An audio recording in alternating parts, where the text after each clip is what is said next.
Today we're going to tie a, what's that thing called again? It's called the Silk Kitty. The Silk Kitty. Yes, we've had a bajillion requests to tie this, and even though it's been tied by a lot of people online, I'm going to go over it, how the original one was. And if you're one of those people that like to see these things done in 2 minutes, turn this off right now. I can't do anything in 2 minutes. And quite frankly, we've heard so much from people that they want to see how to tie it, why you're doing it, well, you know, blah, blah, blah. And so we're not going to do the super speed thing. We're just going to tie it like we were sitting here tying this fly. And I'm going to go through some of the stuff that I think about when I tie these things, when I'm designing one. And so the first thing, get that out of there. The first thing is obviously the hooks. We did a video a week or so ago. I was told never to say last week or the next day. We shot one last week on hooks and why you use certain hooks and why you don't. And I'm going to go over that because I think it's really important. We covered a little bit on selecting the right hook on one of the Q&As. But as I go through this, I'm going to show you how they progressed and why. And first and foremost, I'm going to start with the back hook, obviously. And it started out, and I was using a 2450s or X452, which is the saltwater version. But I've also got two other hooks that work just as well. When I'm looking at these things, what I'm looking for is a light wire hook. I don't want a really beefy hook on the back. And I mentioned that a lot, that hooks have a purpose other than just simply hooking the fish. And so what I wanted to have happen back there is I want the tail to move. And so when you select your hook, and I don't care what hook it is, you know, change the hook. You know, I get asked this question every week at least. I mean, sometimes 3-4 times a week. Can I use it? You can use whatever hook you want, but realize why you have it there. I wanted a light wire hook because this thing's supposed to flutter. Obviously, I wouldn't want a heavy gauge hook because it's going to drop the tail down and maybe reduce some of the flutter. So I started out with this 2450 Daiichi. It's a ring eye short shank hook. The B10S is almost identical, just a little wider gap. This universal partridge in a size 4 or 6, still light wire, a little longer shank, no big deal. And then it's just whatever you what works for you, what you like. I'm going to do this on the original hook because that's what I tied it on first. And you know, and when you start looking at the production hooks, what you see, or production flies, excuse me, what you see is sometimes we use hooks like when it goes, you know, goes over to China to be tied. Maybe they don't want to, can't get the hooks in stock big enough, and so they have another hook that's almost identical. So you'll see these things occasionally. There'll be an eye length different or something like that, but they try to stay pretty true to the original patterns. And so this one's gonna, I'm just going to go with the original pattern right here. This is a 2450. This is a Daiichi hook right here. I'm going to be tying the whole thing with GSP 100. So we're going to start this fly with, it's got a marabou tail. I'm not going to pick the fly up every time. And there's two types, but I'm going to take you through two things, which I've done a lot of stuff on marabou. This is just standard marabou. You'll see it quarter pounce or quarter strung and different things. And this is woolly bugger marabou. They're both white marabou. These are the really short ones. I don't use these. When you see woolly bugger, we're going to use this, but later on. I'm going to use standard strung marabou. And if any of you have ever seen, which I'm sure you have, any of my videos, you know, I always stack two plumes because I just think it looks better than trying to gob one big one in there. And you've got to, and this is a perfect segue right there. This is a good one. This was a crap one. It's just like everything's busted on the top. It's just really bad. And I've said it in many videos. I figure that I drop at least 30% of natural materials. It's like wood. You're not going to get every board exactly right. There's just going to be some drop. So I find that it's easier that if I use two plumes and I get a nice stacked tail. And with all of my stuff, I marry those. I'm going to take this, I'm going to use, you'll see what I mean in a second here. So I'm going to marry these feathers. I'm going to set one, And whenever I run flash in a fly, I always put it between the tails. So, general rule of thumb is to have, when I'm telling people, always use your hook as the gauge, right? And it should be on a standard hook. Like if this is a 710, if I was measuring this to be a tail like on a woolly bugger, I always measure the length of the hook, and that's how long I want the tail. On this particular fly, it's a short shanked hook, and so I do twice the length of the hook on this one. And that's just something you're going to have to, you know, you have to decide what you like the looks of. This tail is supposed to flutter. So I'm going to build a little bulk with this body right here.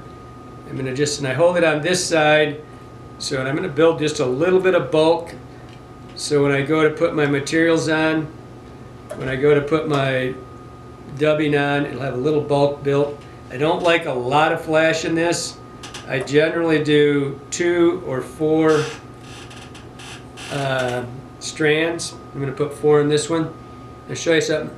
If you wet these things, just like I did with this Marabou, if you wet it, it's a little easier to control. Same with this Flashabou. If you get it wet, it'll stick together, and you won't have, if you're using 4, 5, 6, or 8 of them, they're going all over the place.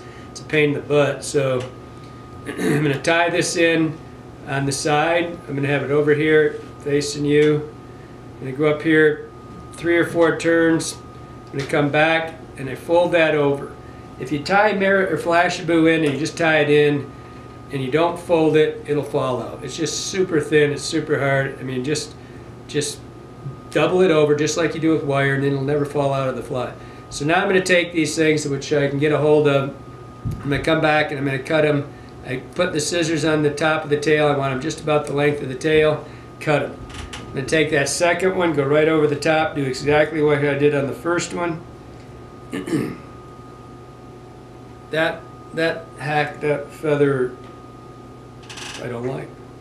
It wasn't very good. This is actually really bad Marabou. It must have been in the let's throw it away pile, and I didn't. Just didn't have enough. I just didn't have enough Marabou in that feather to make it look how I wanted. And I don't like to see a lot of. I don't like really thick shafts on these feathers. I don't want to see that when it gets in here. I want to have at least half of the end of the stem sticking back. If you've got a really thick stem in there, it'll stop the fly from doing, swimming. So wet that, put it right on top. I'm going to go right over top of that. You can always adjust this. You know, when I was a kid, when I was tying, I always figured there's some perfect method to, people could tie a fly and there's just a perfect way. The method is you've got to manipulate your materials. You have to work with these things. There's no, just absolute one way to do anything. If you watch any of the good tyers, you'll see everybody's got a little bit of style. And, you hear it constantly. Well, I was never taught. Nobody was ever taught. I mean, we all do our own thing. And so you do, but the one thing that's constant, you have to learn to manipulate your materials. And so you get it on here, I put it where I want it, and then I'm going to carry this on the other side up here. I'm just going to build a little bulk again. I'm leaving plenty of room here so I can tie in the rest of the stuff. And now I've got, what do I do? There it is. I'm going to do a dubbing loop. And again, when I was saying when I was a kid, I was always thinking I should do this or I shouldn't do that, or I wonder how this person does it. The other thing, and then you just learn it. You learn how you want to do things. But the thing I saw that kind of came on the scene later was everybody seems to want to tie this stuff just super fast. I mean, how do I do it faster? You do it faster by learning to use your materials right. You set them properly. You do the same thing over and over. It doesn't matter. You're not going to shave off 2 minutes off of a fly by, shortcutting yourself and having the fly not look right. And dubbing loops are one of those things where I hear a lot of people say, well, I'd rather just dub it. That 3 seconds you save in doing that isn't going to make you're not going to tie 5 more flies an hour by doing it. So I like to do it the way I do it. I've always used dubbing loops. I like the control I've got. By the way, this is ice dub. This is I'm going to be using silver holographic on this, but I use ice dub on a lot of my bodies. And like I said, I'll get a question. I'll get a question on this video. Can I use, if I don't want to use the dubbing and I don't want to take the time to use ice dub or you know, or do a dubbing loop, excuse me, can I use this? You can use whatever you want. When I did this, there's a reason I'm using ice dub and not using chenille. Chenille has more friction to it, slows down your tail. I like this. I pack this pretty tight when I put my loop. You'll see, and it gives me just the amount of reflection I want. It doesn't have any, it's not dragging that tail like chenille could do because it's got more bulk, more friction. And so it's just how I do it. And it leaves, and I like it better. I didn't tell you how I do this. I've done this so many times. I've done a lot of videos on dubbing loops. As you can see, it's thinner at the top, thicker at the bottom, just slightly, about twice as thick at the bottom. And what that's doing is it's building my taper in advance. So when I open this up, if I wasn't shooting my mouth off, Johnny was, if he was in the room, would say, when is that? If I wasn't shooting my mouth off, I could put this in almost as fast as I could set this almost as fast as I could dubbing loop, or dubbing twist dub. So now you see I'm going to tighten this down. It's a quick, I'm using the rising dubbing tool, love this thing. What you can see is I've got a thinner end here and I've got a little bit thicker up here. And so I'm just going to, like with all dubbing and all materials, your first one you put on, you grab this tail, you hold it nice and tight so nothing spins. If your body's, on, you know, if it's all set right, it shouldn't spin much. But anchor that first one. Hold the material so it doesn't spin. Set it nice and tight, and then move forward. You know, I like to go about every fourth, fifth one, and I don't just race to the front. That 4 or 5 turns and anchoring that thing in tight, so that you know your body's not loose. You're not wasting another, you know, you're going to waste, what, 2-3 seconds doing that. You're going to do it right. And it's, and again, fly tying is about being fast, is so much about repetitive behavior and understanding where things are going and putting them in the right spot at the right time. And when you get the control on this stuff, it's going to be, it won't take you 2 minutes longer no matter what fly you do if you've got your material set properly. So, if you see on this fly, I had it sitting in the vise here, it's now going to have 2 sets of wings, and I've got room for my wings, but first it's going to get a marabou set. It's going to get a stack. And I told you that I use regular strung marabou in most of my stuff, and then there's what's called woolly bugger marabou. And the woolly bugger marabou are the shorts. These are body feathers that are shorter, kind of like giant CDC. All right, but if you'll see, and I've shown this before, but these are just one of these feathers. Oops. Remind me to throw this away as soon as I'm done with this. This is a bad chunk of stuff. That's not strung. So, what do I just do with that? This is a traditional marabou feather, and these are your shorts. These are your woolly bugger. I don't know why they call it woolly buggers. I don't think this is good tails for woolly buggers personally. But if you look at the difference, this is a long feather here. You can see how short these are. Everything's about half size. I don't know if you can see that or not. But everything's about half size, much wispier. This is great for what I'm about to do. It's great for these little stacks. As long as it's nice and wispy, again, can't have that long shaft, thick shaft down here that stops it from moving. So this is going to get a set. It's going to get 2 sets. It's going to get one like here, and I always, whenever I do this, I always want it to lay back somewhat into the back of the tail. It's supposed to make it look homogeneous, one piece going back. I don't want it really short like this. I don't want it all the way back here. I just want it to go about 1/3 back in here. It's supposed to lay over top of it. You see I got a nice picky body there with that dubbing loop. So I'm going to set this. If you're using GSP for your first time, I would suggest that you half hitch it virtually every time you set something, because GSP does not stretch, and so you can't do an anchor wrap with it. See that plow just go by? It's winter.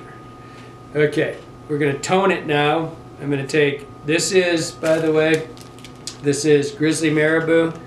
I kept this out. You can get, there's a bunch of different ways you can get this stuff. It's called Chickaboo, Grizzly Marabou.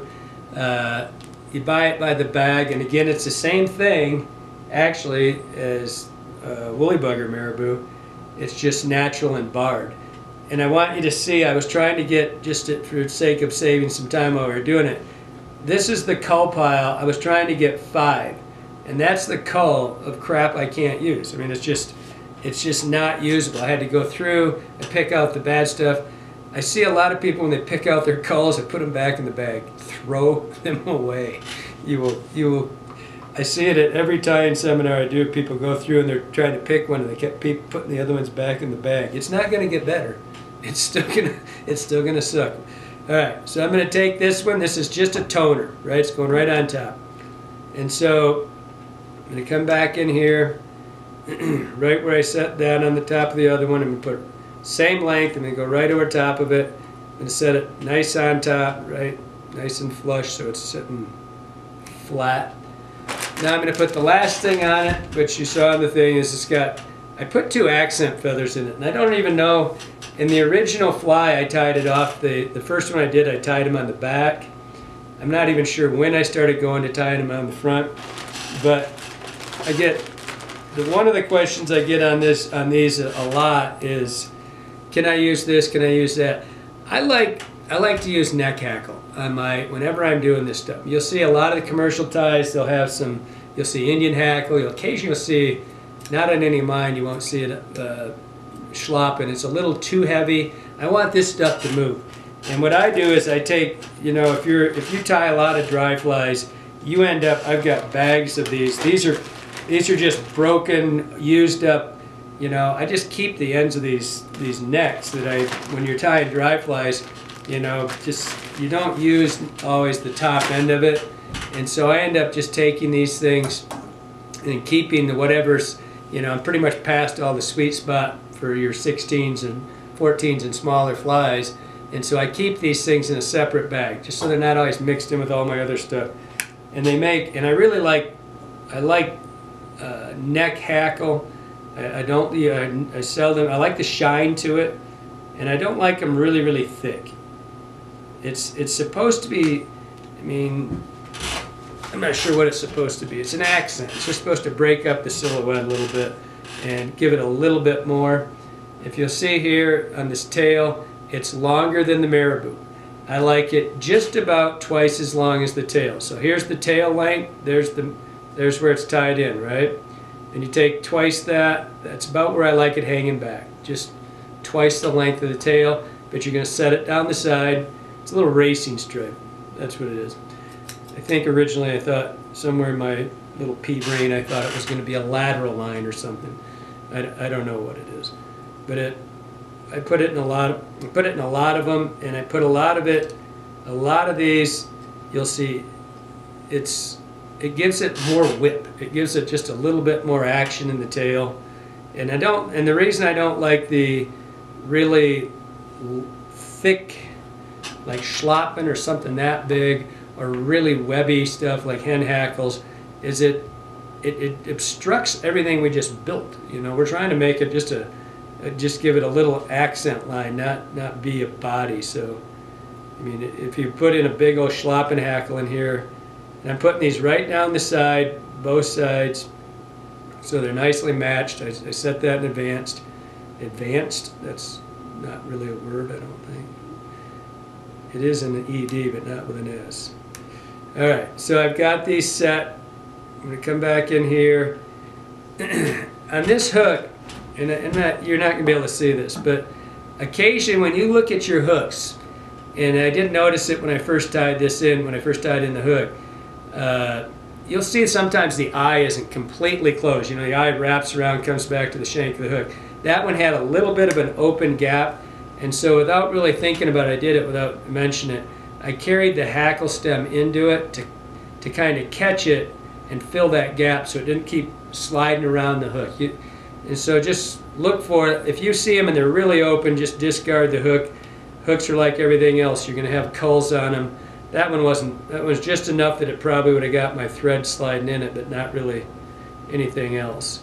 So, like I said, for those of you that want a really quick fly, this isn't it, because we're only not even halfway done. But Now I'm going to show you the profiles of it. You can see I've got a pair of set rooster hackles down the side. They're matched up for length. I've got a tail that's 2 sets. Right here I've got a tail that's got the flash in between it. Got a dubbed body. You can see it's nice and picky. It's thicker in the front, thinner in the back. That's all to create a taper. Everything you do in this is about a taper for a purpose. It's supposed to make it whip. It's supposed to be really thin. So I'm not looking for a really heavy body in the back, and I want some flash from the bottom because everything reflects light from the bottom. Everything that in nature's got a lighter colored bottom than it does the top. And so that's the back side of it. Now, original hook. We're going to go into the original style, and the original hook I used is a 710 number 2. And the hook on the front is different than the hook on the back. Now I am looking for a little bit more beef in my hook. Alright, the front of this fly cannot articulate and whip. I want a little bit heavier hook. I want a little bit more beef to the hook. You're going to have, and I'm going to do a video on hooks here pretty quick. But one thing you'll see in hooks is that they're called either heavy, stout, extra strong. You know, it's kind of like buying pants or something. Like, I'm surprised they don't have a hefty yet, because they're all different terms for the weight of the diameter of the hook. And so if they don't say anything, it's a streamer hook. It's just, you know, it's just a standard wire. But what you'll see a lot of times is one extra strong, one extra low, heavy, or whatever like that. On the back hooks, I'm looking for light wire hooks. On the front, I want a little bit more, so I'm going to make sure that it's a heavier gauge, which this one is, a standard hook. And this is a 710. This is a 3x long. Come back to me. You can go. I don't like to go over 3x on most of my flies, but on this particular, you'll see a lot of stuff gauged out at 4x.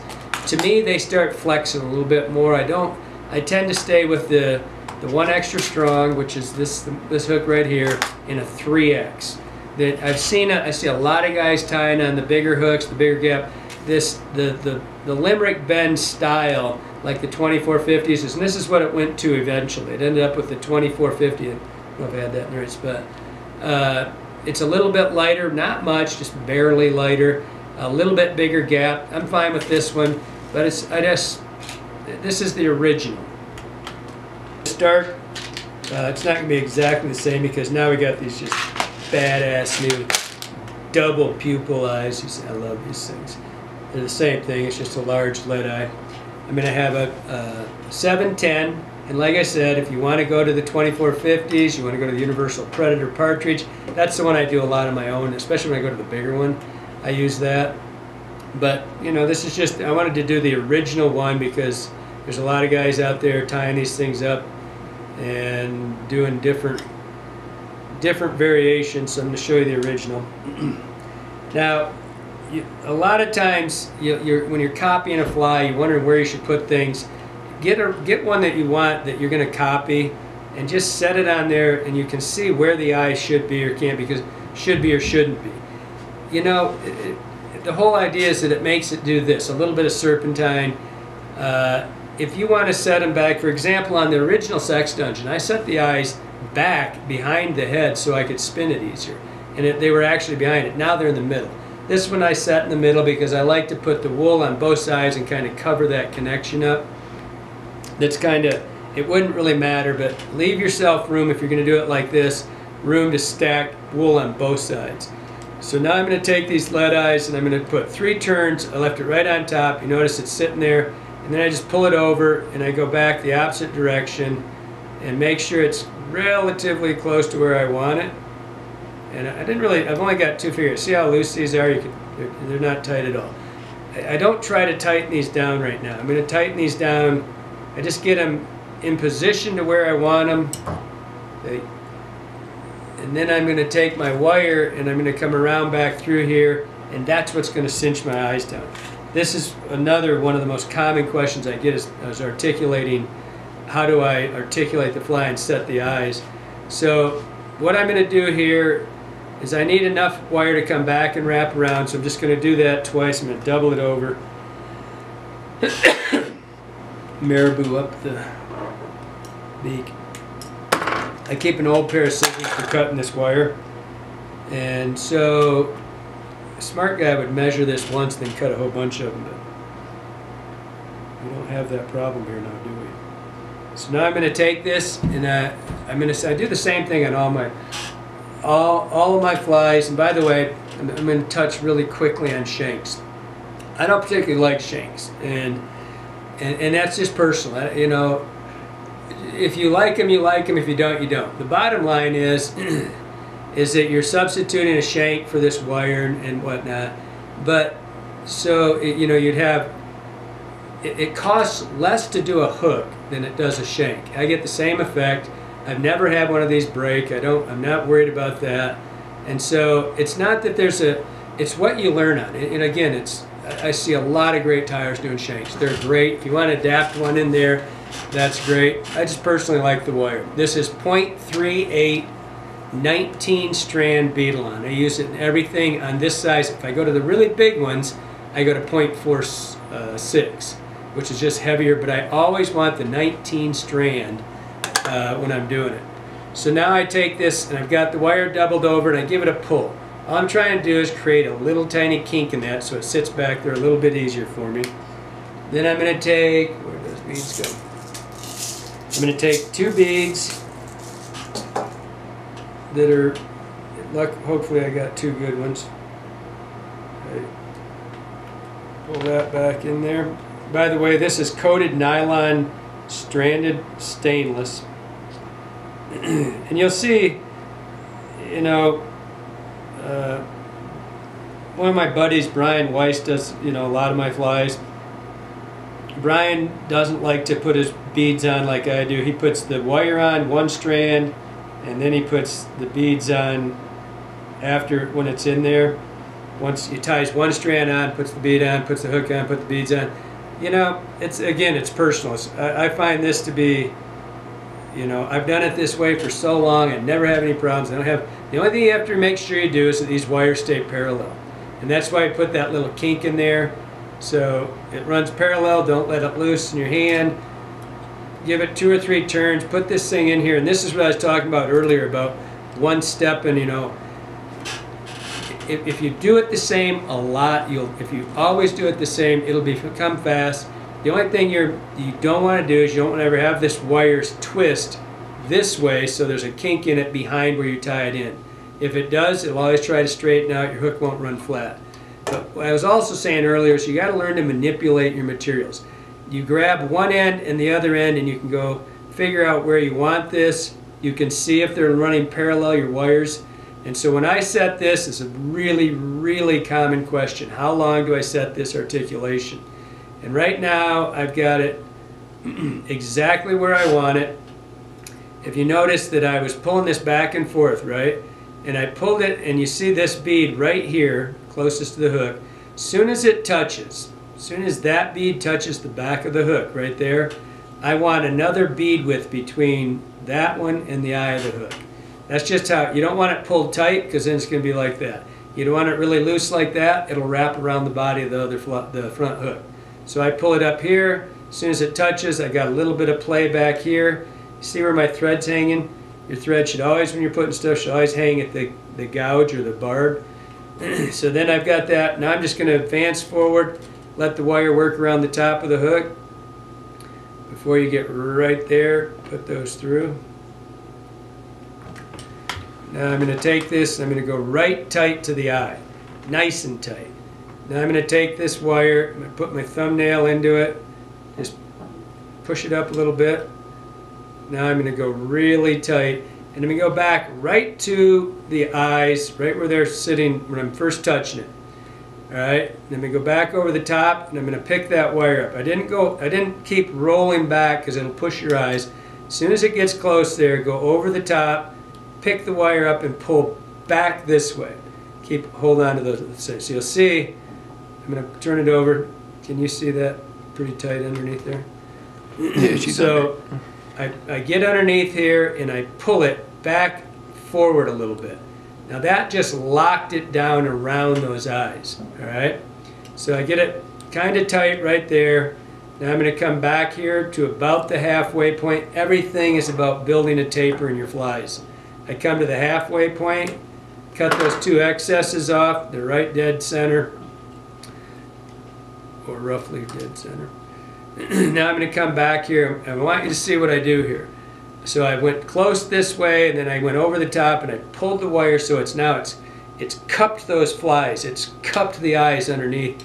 And now I'm going to just take a couple wraps around the bottom of the eyes and give it a pull. Around the eyes and pull that wire. What I'm doing is I'm setting that wire around the eyes, and I'm good. You can see it's tight, you know. Nothing is, you can't make these so it's impossible to have them spin. They're going to spin if you reef on it, but this one they're tight right now. The other thing I like people to look at is make sure they're centered. It's just, especially if you're using extra large eyes, if it's way off to one side, that fly will turn to the left. You don't want anything that turns to the left. It's all right if it goes to the right, but never to the left. So, now we're going to take a touch of zap. This is thin. I'll just set a little quicker. Woo, watch out. That was thin set. I don't use thin set much because I tend to ruin my pants. Down onto your pant, and you get a hole in them for life. There they go. Okay, now my little patented hook keeper back here. That's a little piece of rubber band that I put back there. Just keeps things back. All right, now we're going to, you got your fly. Take your fly, if you're ever wondering, look inside it. You'll see there's Flashabou inside here, and it's going to have a cover. All right, so this time I'm going to take, excuse me, 6 to 8 strands. You can always remove this if it looks too flashy when you're casting it. I have a lot of days, like right now, you can see outside it's a little grayer than normal. On bright days, I like bright flies. A lot of days I'll be out and I'll start with a fly and I'm seeing it in the water and it's just hitting me too much. Boom, it's in my face. And I just get this feeling, man, there's not enough sun, and I don't want that big blast in my face. Well, you can go in and cut 4 or 5 of these things out real easy, but you can't add them when you're out there. So if you're going to air here, knowing that you may want to take some out, air heavy, I'm going to put 6 in it. And now I want to show you what I do with this. Same as before, I'm going to tie this in on the back side. And I'm tying it, see it's really long. I'm going to tie this about 4 or 5 wraps, 5, 6 laps forward. And then I'm going to take this and hold them both at the same time, and I bring this back and I hold it, and I got one straggler there. So I want this to go just past the eye of the hook. I don't want it way back here. I don't want it getting caught up in everything else. I want it just past the eye of the hook, you know, 4 or 5 on that side, or 4 strands on that side. Now I'm going to come forward, I'm going to take this, and I'm going to fold it back here, always stopping at the same spot, right at the hook, at the gouge of the hook. And I can see the other side, see it right there? I don't guess, I go right to the other side, look at it, boom, cut it, and they're at the same, they're the same length. Manipulate them around a little bit, get them where you like them. So now I've got them covered up just a little bit. Where'd that woolly bugger marabou go? Now I'm going to take a woolly bugger marabou. I'm going to show you 2 ways to do this. You'll always find, here's the perfect one. You could take a full stem like this and just use the tip, but if you look in here, you'll always find one of these feathers. This is another good one here, that I'm going to show you how to make a connection cover, right?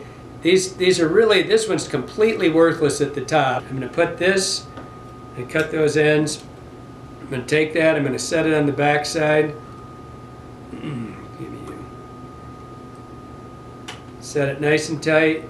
Okay, should have it pretty well covered right there. Now I'm going to take, so now you know you've got exactly the same amount. You're going to come in here and you're going to strip the opposite side the same amount. So now I've got a perfectly matched set of covers on both sides of the fly. and I get a nice, I manipulate it around, I get a nice cover, just like that. Okay, take your original, and what you're going to see now is you're going to have stacks. I'm going to put another one on top. This covered up my connection. If you tie in just one, that's fine too. The original pattern I did, I just tied one on top, you know, right over the top of this instead of having to do this to do the marry. I just think this looks better. So now I've got, this is two instead of, what I'm saying is if you would have done it original style, what I did was I just took one of these and set it on top. I did two, it's a little bit cleaner cover. Now I'm going to take one more of these Chickaboo feathers. I want to, and again, you know, I failed to mention this. There's a Chickaboo's one. MFC has a new feather out right now. They just, well, it's about 2 years, I guess now. But they have a new artificially barred marabou, and they've got shorts that are really clean. You've got a lot of options that way. On the white one, I still like the original best. I just, you know, get into the different colors of these flies, and I kind of like the man-made barred, but my personal preference is original Chickaboo, especially on the white. I like this pale gray. It's just sexy to me. So, but you've got a lot of product out there, options with the barring. So now I'm going to tie that in. I tied it right on top.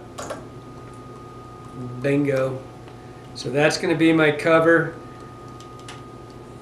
Right here's where that wire's cut off underneath. And you'll notice I keep going up to it, coming back. All I'm trying to do is build a really clean taper. You don't want bumps where things just fall off. So that's sitting there, so my stuff goes back and forth. Now as I go forward, I won't have any big humps in my body. Alright, so we're going to do a dubbing loop again because I love them. Pardon. Now, you're going to have, when you get forward here, I like people to take flies. This is a commercial fly. I like people to come in here and keep testing where they're going to have things. There's my thread right there, and there's the bottom of the head. So make sure you don't, the absolute #1 problem in fly tying is rushing the head. Getting forward, you got nothing left. You can't get a head on there. You get up here and it's like, damn, I'm out of space again. It's because you didn't take your fly and set it and go, leave yourself space. I'm going to put in body, I'm going to put in another stack, and then a set of legs, actually 3 legs. And so I can't end up right here.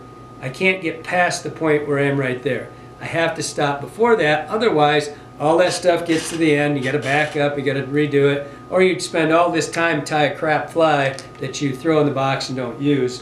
And so just do it right. Just do it right the first time. I'm going to build this taper again. I'm going to use a little bit more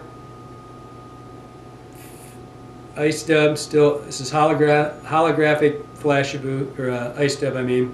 It's just super fine cut Flashabou is what it is. I've got the taper. I don't wax my thread when I do this. You can see I'm building the taper here. It's thinner up front. You can manipulate this a little bit, get it right here, get it where you like it. And the beauty of this style of tool is that if I don't like it, you see it's thicker here, it's thinner there, I like it. But let's say I didn't. I can back that off. I can manipulate this around.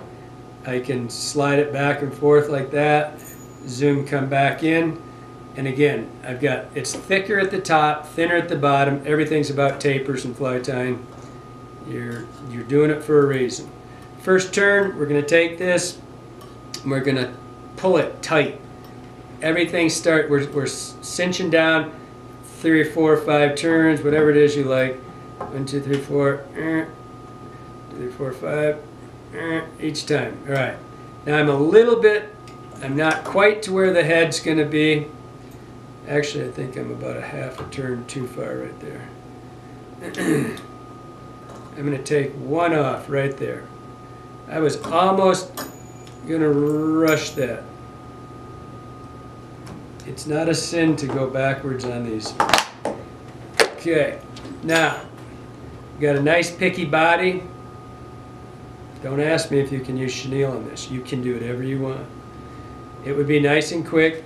On the forward part of the body, I wouldn't suggest mixing your materials, but on the forward part of the body, because the friction's not as big a deal, it's that if you had chenilles, you know, pick your body, it wouldn't be as big a deal because the front half is intended to slow down, hence the head and the materials we use, and then the rear end kicks, and that's the whole idea, is having slick front, or you know, bulky front, slick rear end, so it's like hitting the brakes on a trailer and it keeps coming at you and it does this.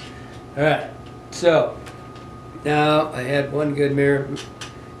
Now I'm going to take this marabou, it's going to lay right on top, and I want it to go halfway down the back of that, roughly, or quarter to half. I just want it to make sure it lays over the top. I'm going to take that marabou, I'm going to set it, and then I'm going to take a really long, and sometimes, because these are hard to come by, the really long ones, sometimes I'll double this. The front one, this is a tough one to get to lay all the same length. I got one here that's pretty long, but I kind of like to get a nice thick back on this front one. So frequently I'll take two if I can get it. That looks pretty good actually right there. You could put a second one right over top of it. I dig this one. I like the way it's looking right now. I'm not going to add it. Just because your recipe said, I mean, this is about you looking in the fly box and liking what you see.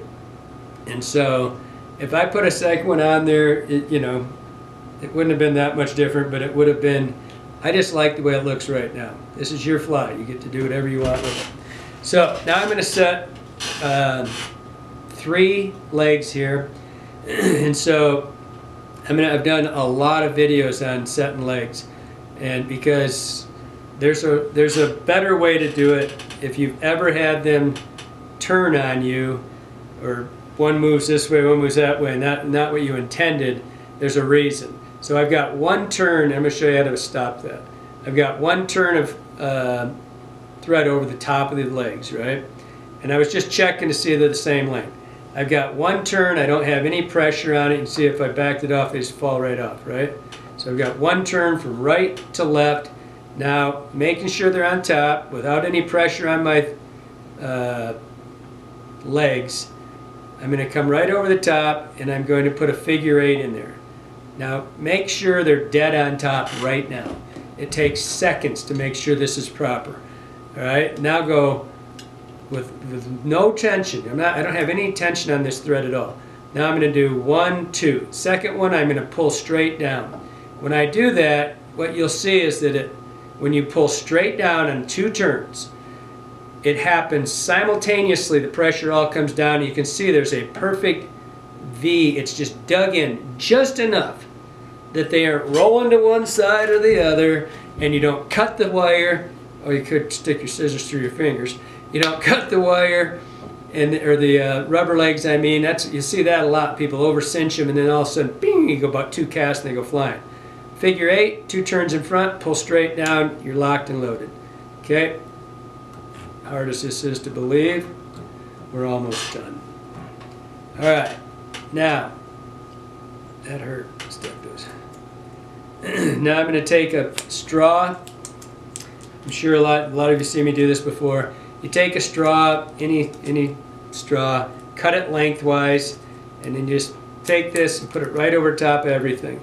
Keeps the stuff out of your way so you can get in here and put in your collar. I'm going to use, can you grab me some, Jeremy, some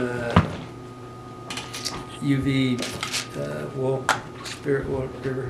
White one? Yep. White. Originally, thank you kindly. Originally, this was tied with ram's wool. And I'm going to show you something. This is, I do a lot of wools. I like the bulk. On a lot of the sculpting stuff that you're seeing nowadays, like this is a sculpted head. This is my original style of TNA that we did back in the 90s, and it's where we build a thin profile, and this is about sculpting, and I like the softer materials. When I'm going to, and we use, those are blends. I use not only wool, but then I got a synthetic with them. I use a lot of Greg Senyo's stuff. I really like his stuff. But on this particular head, this is going to be a wool head that looks more like a sculpin. So you can see that right there. It's a little bulkier. So it doesn't. You can do this out of Senyo's. You can do it out of a lot of the wool head, the wool different stuff. I still, on this particular fly, I use pretty much all natural. Now, this is the original form right here. This is just, they call it ram's wool. It's just sheepskins, and you have very little control when you buy ram's wool and you buy it in the package or in the patch like this. And so I like the really fuzzy stuff, and I like to see the wave to the hair like this right in here. And I like to have nice, you know, the tips sitting back here. But sometimes you buy this stuff and it's like this long and it's hair. It's just, it's not wool. It's just where it came off the animal, the type of sheep it was. Excuse me. And time of the, you know, probably the time of the year. There's all kinds of things. But this is the kind of the new stuff. This is all, this Spirit River started doing this. Galloup the road showed me some that she raises sheep up there. And I can't remember if they call this specific style when they cut this all to the same length. But as culling goes, like I said earlier, generally with this stuff you're going to cull 30% of it. With this stuff, it's absolutely perfect every single piece. And I don't care if you paid twice, you don't really, but if you paid twice as much for this, you're going to get more product. As simple as that. And it's so easy to work with. I'm going to do both of them. I'm going to show you that you can't see the difference. That was weird. So, because I like this, I like the longer natural tip hair to this stuff, I'm going to tie this in so I can collar this. I'm going to take a pretty good piece of it right here. As I've said in many videos, I don't know what a pencil is, but about a pencil width, I think, I don't know, maybe a little bit more.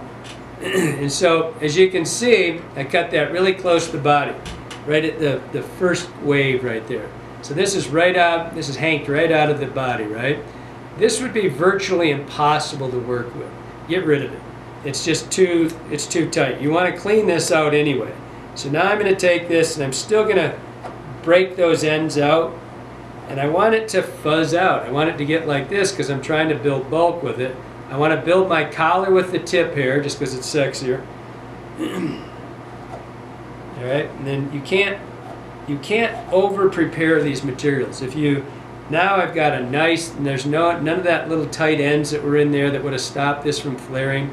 And I've got a nice little piece of tip hair in there. I still got enough to build my body, or my head I mean, and I got a good collar that's laying back in here. So now I'm going to take this and I'm going to go just behind the eyes, and I'm going to set that, and I'm going to go one nice tight turn, and I'm going to do one more right in front of it. Now I'm going to take this stuff.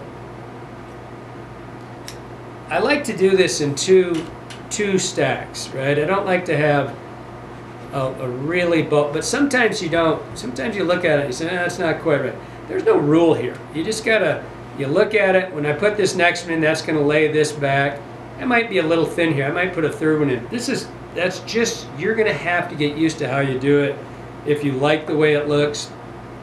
So now I'm gonna do the bottom, and I'm gonna show you just a simple trick of setting wool, and a lot when I do Greg's Senyo's laser dub, I do the same way when I do those little sculpted heads. I'm going to take this stuff, break it once, I'm going to take it, I'm going to bend it across the thread just like that. Can you see, is that right about where it's at? So it's just, you take it, lay it right across the thread, and what I'm trying to do is I'm putting a little curve. I don't know if you can see that or not, but it's making a little bit of curve underneath there, and I can set that wherever I want. And it's made that little because it's wrapping around my thread. It's shaped like that. Goes right up underneath the hook. Thunk, dead. It's right dead center, and I don't have to mess with it. I'm not looking. I know exactly where it is because I pulled it up. It can't go anywhere but that if you're on both sides of it. I'll do a little one right here and show you what I don't know if you're catching that. Tell me, Jeremy, if you can see that. So here's the same thing. I'm going to take this. I'm going to put it around the thread, and you can see when I bend it, it gives it a little bit of a curve, right? So I come right in here, and I said, I thought it was too thin on the top, right? It wasn't. It was fine. But let's say it was right there. That's where I wanted it. I pulled it right into position. I give it a single pull. I'm done. It just, you can set it. You know, you kind of do the same thing when you're setting hair, when you're doing decorative stacking, right? It's the same thing. If you wanted to put a dot in here, you could go right in there and put a dot of a different color. That's how you do it. You can position it wherever you want. So now I'm going to take this, I'm going to put one more on the bottom. Same thing. I'm going to bend it. I'm going to come right about the middle of what's left over here. Nice and tight. I almost always do the bottom first because if I'm going to screw something up and catch some hair somewhere, I'd rather it was on the bottom where I can't see it, which is really not proper because then the fish would see it, right? But they don't care. So you can see how easy this stuff is to work with. I mean, it's hanked, it's already there, I cut it, I don't have to break it. It's a lot easier to work with this stuff than it is the regular stuff on the hide. I bent that over, got it nice and right exactly where I wanted it. You pull really tight. If you do this right, there's no glue. You can put glue on it if you want. I don't like to put glue when I'm working with natural hairs. I don't like you see a lot of people set some glue, put it in there. If you're using glue that's not really brittle, like I would never use Zap or anything that gets kind of brittle. And the other thing is, if it's a glue that gets, I'd be more likely to use like a lacquer or acrylic of some sort, because when the Zap gets hot, I think it damages the hair and it gets kind of brittle, and you'll end up, especially with deer hair, you'll end up losing it. It'll break right off. So, pretty sure while I was chatting there, I did a whip finish there. So now we have the last thing to do, the fun stuff. Take your bodkin and just pick this out. If you did it right, it should be pretty picky right now anyway. Fuzzy head. And like I said, I personally don't like to have a really bulky head on these things. I like, same with my, it just adds weight. All I'm trying to do is make a profile with this. Knock that off of there. At this point, all those are on. I just don't want to cut my rubber legs, is why I do that. So you're going to pick this out, get it nice and fuzzy so you can trim it. First thing I do is I come in and I cut flat on the bottom, and just like that. So you always want a flat bottom. It helps stabilize your fly so it's not tipping over. Now I'm going to come in here and I'm going to trim it lengthwise with the collar going backwards, so I got less likelihood of coming in and cutting my collar if I go into it with the hair, and just give it a couple, 2 or 3, cut the front. Then I'm going to pull this out of here and I'm going to shape it backwards. So it's just like I do my hair work the same way when I'm doing deer hair. So I'm going to come in here and I'm going to cut it to the shape I want it. And then it's just, this is sparse head.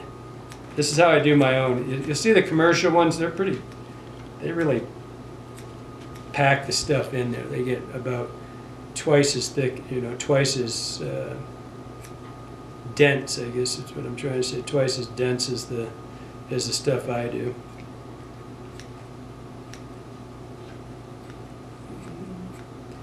In actuality, this one might be a little lighter than I would normally do, but I like it.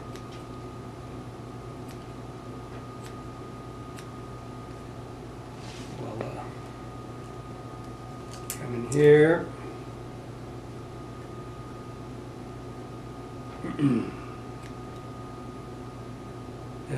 Where's those legs?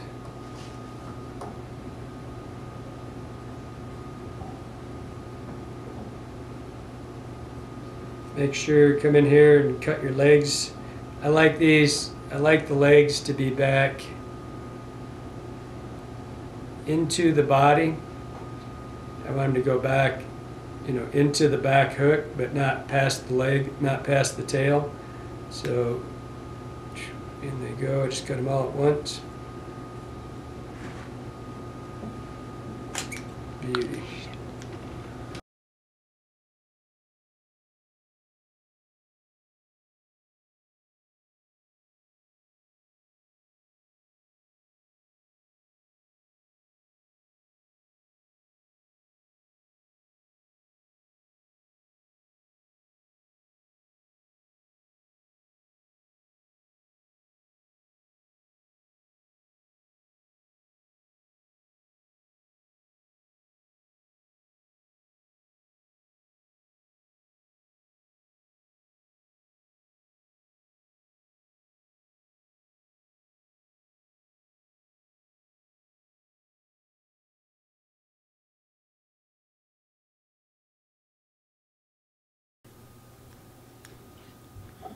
So that's pretty close. It's a little lighter probably than I would. I haven't tied one in a long time. A little lighter maybe than I would normally. You can see a commercial heads, they're pretty dense. Again, I don't like mine to be really thick. All that does is give me extra weight, catching more water. Doesn't really make, I'm just looking for profile out of the head, so I keep mine a little lighter anyway. So that is the original Silk Kitty. Everything looks pretty proper on it. You can see from the bottom, you got the nice profile of the shiny belly. Got your legs hanging back there. This is a really, I know about, in this particular color, it's funny because I didn't fish this as much until Jeremy started catching all these huge fish on the white one.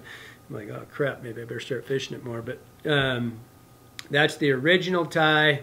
I know it took a while, but I think we got through all the things that I find important in it. Hope you liked it. Thanks.